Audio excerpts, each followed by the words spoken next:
So in this video I'm going to show what it takes to make the lantern for tinsmithing.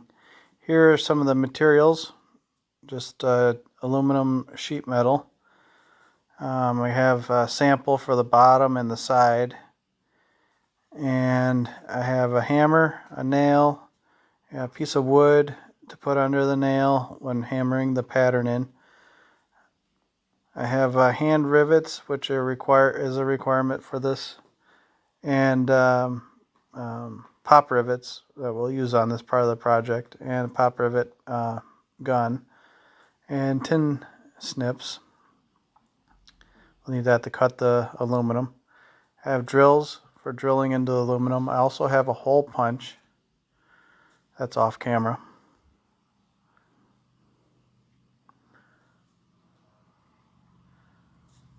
So here's the hole punch, and it just operates by moving the handle up and back down, and it punches the hole in the downswing.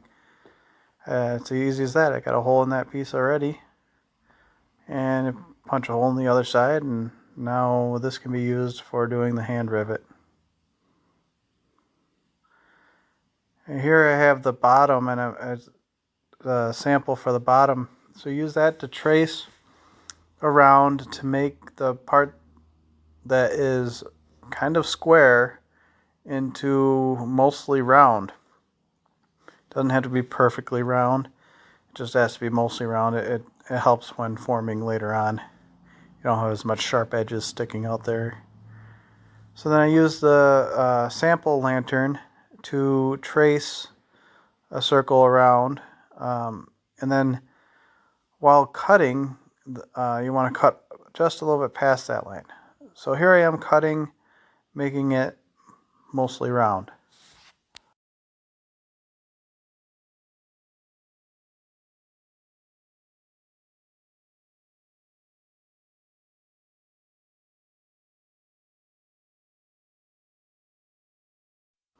Just cutting the corners off to make it mostly round.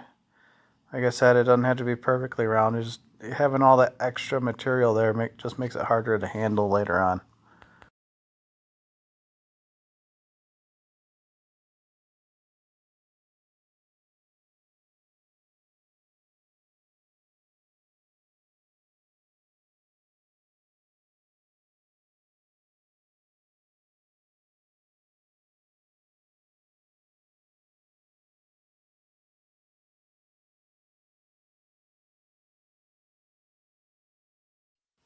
So here I draw lines for where I want to make relief cuts to make the tabs that will bend up at a 90-degree angle.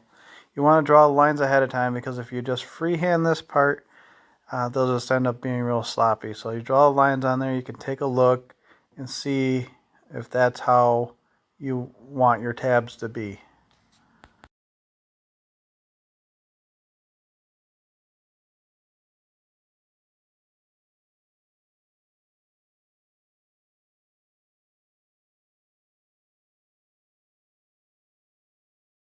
So here I begin cutting along those lines that I drew, and like I said earlier, you want to cut just a little bit past, maybe 1/8 of an inch past that center line, that circle that you drew using the sample.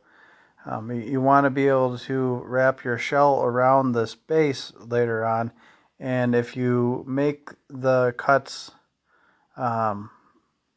too shallow, your base will be too big and your shell won't wrap all the way around. So just to make sure, you want to cut past just by a little 1/8 of an inch or so. And here I am bending at 90-degree bends on those tabs. Just want to bend them all over, all the way around. I use a soup can underneath it to help keep the base flat and to help me get the 90-degree bend. Every now and then I have to get the tabs to pass each other, because they kind of rub against each other when they're bending. So that's where you see me pick it up and I wiggle it past.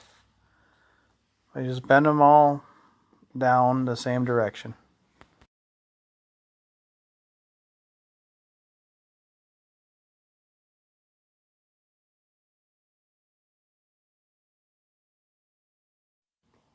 There it is. That's what it should look like.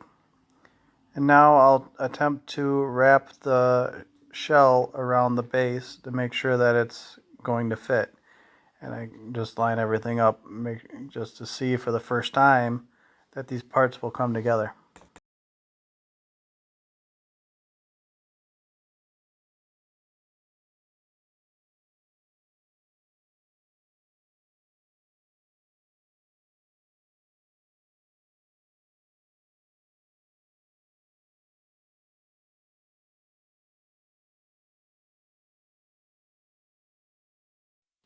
Here I just mark with a pencil where I want to put the hole to hold the base to the shell. I mark the other two holes as well.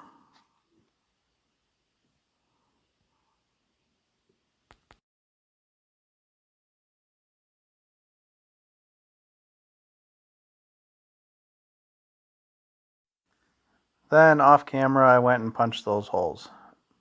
Now I'm tracing out somebody's initials that I want to punch the holes for. And then I go through and I punch the holes using the nail and hammer with the board underneath, so I'm not putting holes in whatever surface I'm working on. And I put these holes about 3/8 of an inch apart. They don't have to be perfect, but if you keep it nice and neat, it kind of helps with the way that this whole thing looks when it's done. Now this is just like carving a pumpkin or a jack-o'-lantern. That's what we're making here, is a lantern. And this will let the light shine through those holes in whatever pattern you put in there. So the more holes, the more light will come through. The less holes, the less light will shine through.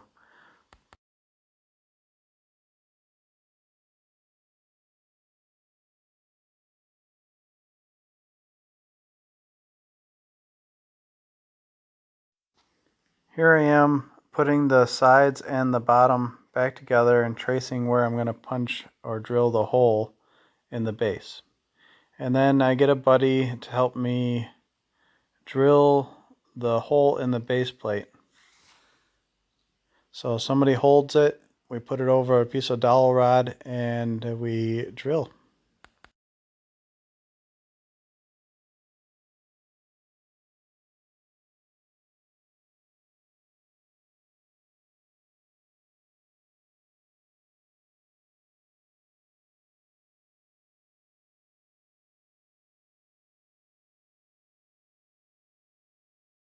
Now that we have all those holes in there, the tricky part is getting it all together and getting a rivet in there. Once you have that first rivet though, they all seem to go just a little bit easier every time. And then once you have them all, you're done.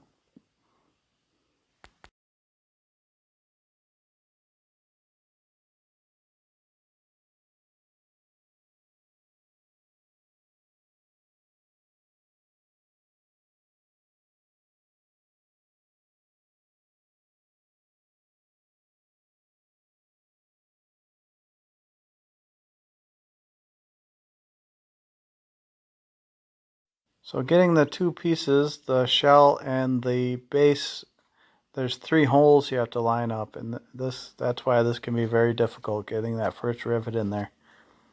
If you need extra hands, ask somebody to help.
Now I put the rivet gun on the rivet and you squeeze. This can be hard to squeeze. Sometimes you need help. Just ask somebody around if they can help you squeeze the rivet gun. You just want to get your fingers in between there and pinch your fingers. That can be very painful. So now I have that first rivet in there. Each one after that will get a little easier and easier.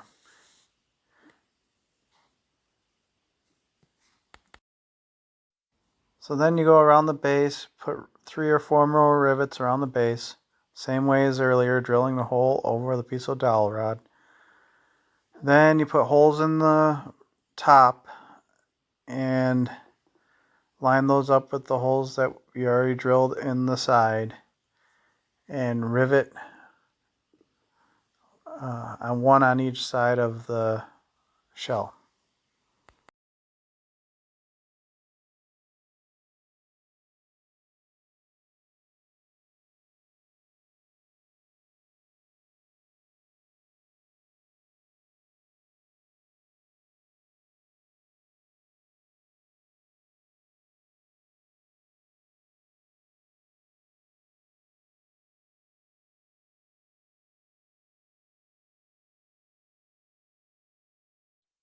Here I am just folding over the top to the other side, and then I will put a mark where I have to drill the holes.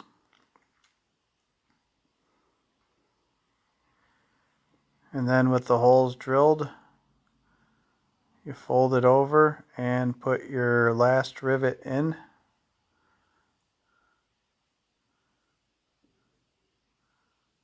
And that is it. After that, the project is done. You have successfully made a lantern using aluminum sheet metal.